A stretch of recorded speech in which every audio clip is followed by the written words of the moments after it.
semuanya, nama saya Irfan Muhammad Iqbal. Kali ini saya akan menjelaskan materi tentang unit load. Unit load. Pertama, apa sih unit load itu? Unit load adalah maksimal jumlah unit yang dapat diangkut dari suatu produk dengan tujuan untuk mengurangi jumlah perpindahan yang tidak perlu. Unit load didesain dengan menentukan 1. Tipe, ukuran, berat, dan konfigurasi dari material. 2. Peralatan dan metode yang digunakan untuk memindahkan material. 3. Metode untuk membentuk dan membongkar material. Keuntungan dari unit load itu sendiri, yang pertama adalah banyak item yang bisa dikerjakan dalam waktu yang sama, sehingga mengurangi jumlah item yang diperlukan dan mengurangi biaya penanganan, waktu bongkar muat, dan kerusakan produk. Yang kedua, dapat memungkinkan untuk menstandarisasi di MHE. Nah, berbicara mengenai unit load, kita juga perlu mengetahui Gantt chart. Gantt chart diperkenalkan oleh Heinrich pada tahun 1911 yang merepresentasikan sebuah penjadwalan. Tujuan Gantt chart adalah untuk menggambarkan penggunaan sumber daya mesin secara keseluruhan. Pada unit load, Gantt chart digunakan untuk mengilustrasikan perpindahan material dan waktu yang dibutuhkan dari masing-masing faktor unit load. Nah, sekarang kita beralih ke soalnya. Di sini soalnya adalah PT Maju Jaya adalah perusahaan yang memproduksi kursi. PT Maju Jaya memproduksi 2 kursi dalam sehari. Proses pembuatan kursi dideskripsikan pada OPC di samping. Proses transportasi antar fasilitas memakan waktu 1 menit dengan menggunakan troli sebagai MHE. Tentukan unit load optimumnya. Sekarang kita beralih ke Excel untuk mengerjakan soal unit load. Yang pertama, kita perlu membuat precedence diagramnya. Ini diketahui dari OPC. Tujuannya adalah untuk mempermudah kita dalam membuat menggambar alur prosesnya di Gantt chart. Kemudian ini processing time didapat dari OPC. Dan sebelum kita membuat Gantt chart, terdapat beberapa hal yang perlu kita ketahui. Yang pertama adalah satu kolom tidak boleh diisi oleh MHE yang sama. Dan MHE hanya diletakkan di jalur MHE, yaitu yang berteruskan MHE di sebelah sini. Kemudian penggunaan nomor MHE tidak boleh melebihi dari maksimum MHE yang dapat digunakan di unit load. Kemudian apabila pada satu kolom sudah terdapat MHE, maka MHE berikutnya dapat diletakkan di kolom berikutnya. Oke, sekarang kita mulai saja untuk perhitungan unit load. Di sini Gantt chart berfungsi untuk kita mengetahui waktu yang diperlukan dalam masing-masing alternatif unit load-nya. Yang pertama kita hitung adalah unit load 2. Dari soal tadi dapat diketahui bahwa PT Maju Jaya memproduksi 2 kursi dalam sehari. Artinya, faktor dari unit load-nya adalah 1 dan 2. Yang pertama kita hitung adalah unit load 2. Nah, kita mulai dari bawah perhitungannya. Kita bisa mulai dengan memberi warna pada area receiving dengan warna hitam. Kemudian di GBPU juga warna hitam. Begitu pula dengan GBP. Nah, sekarang kita mulai di MHE yang pertama. Di sini, karena tadi diketahui bahwa MHE maksimum yang bisa digunakan adalah 1, maka kita hanya boleh meletakkan 1 dalam setiap kolom di MHE.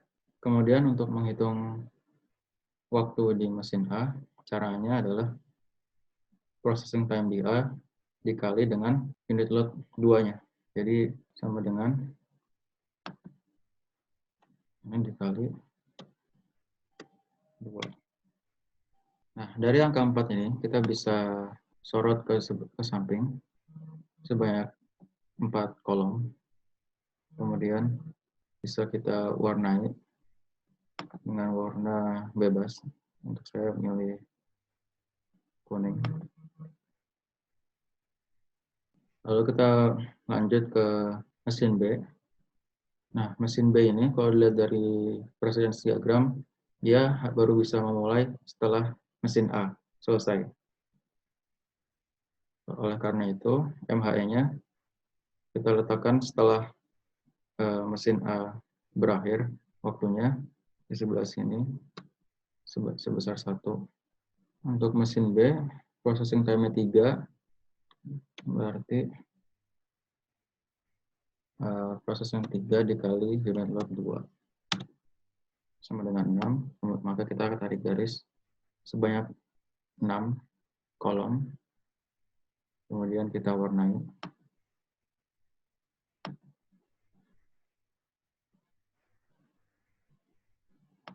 Nah, sekarang untuk yang C kita bisa mulai dari awal.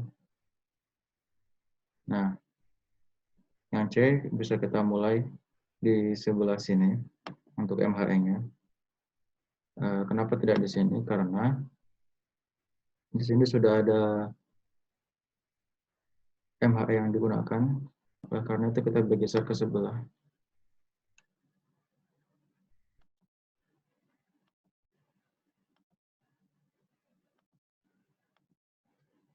Untuk mesin C, waktunya adalah 2 dikali unit load 2. Nah, kita tarik garis juga sebanyak 4. Dan untuk seterusnya, prosesnya sama. Jadi bisa langsung saya kerjakan sendiri.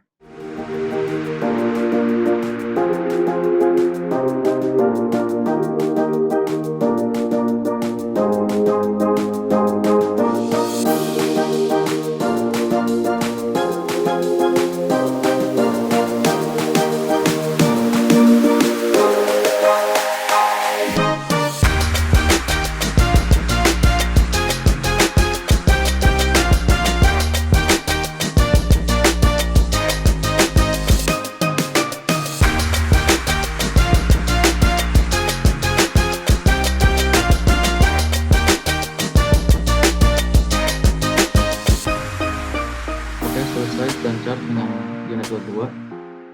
Dapat diketahui waktu yang dibutuhkan untuk unit load 2 adalah sebesar 34. Seperti ini bentuk gancarnya.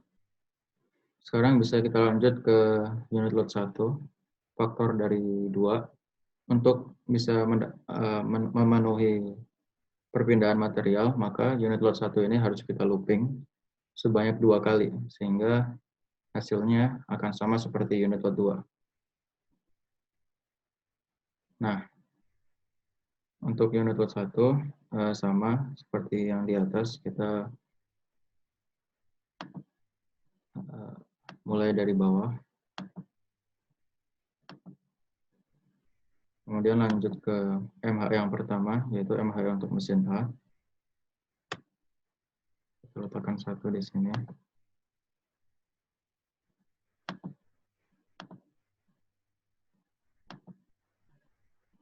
Karena unit load-nya hanya sebesar 1, maka tidak perlu kita kalikan apa-apa, cukup dari processing time-nya saja.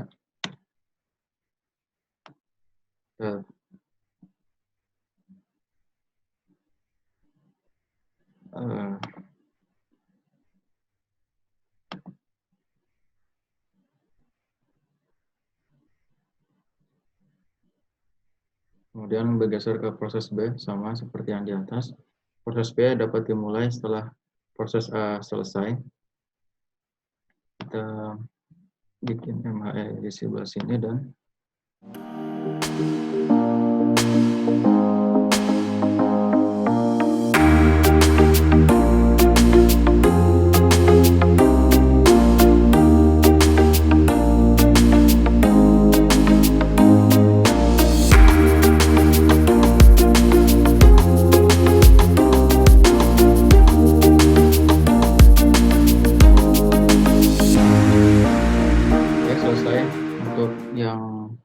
unit load 1 looping yang pertama. Sekarang kita bikin looping yang kedua.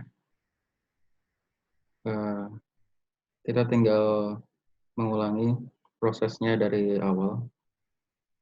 Bisa kita mulai dari sebelah sini. Kita bikin MHE. Dan untuk looping kedua kita kasih warna yang berbeda untuk mempermudah.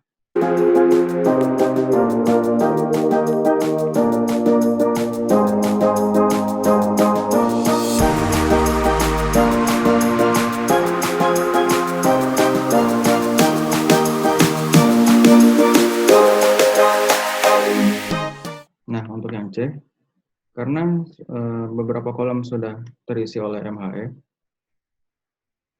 maka kita baru bisa memulai untuk meletakkan MHE di sebelah sini.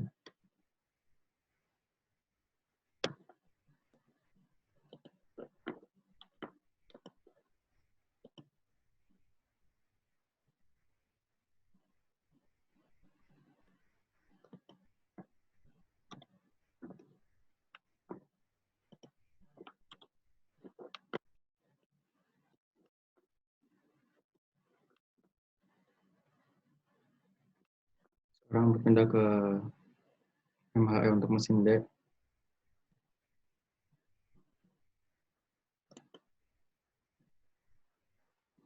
Bisa dilihat di kolom sini belum ada MHE, sehingga kita bisa meletakkan MHE untuk mesin D di sebelah sini.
Dan selesai untuk perhitungan unit load 1. Dapat dilihat waktu yang dibutuhkan untuk unit load 1 adalah sebesar 28. Maka kesimpulannya adalah unit load optimum adalah 1. Oke, cukup sekian video pembelajaran materi tentang unit load dari saya. Semoga bermanfaat. Terima kasih telah menonton. Assalamualaikum warahmatullahi wabarakatuh.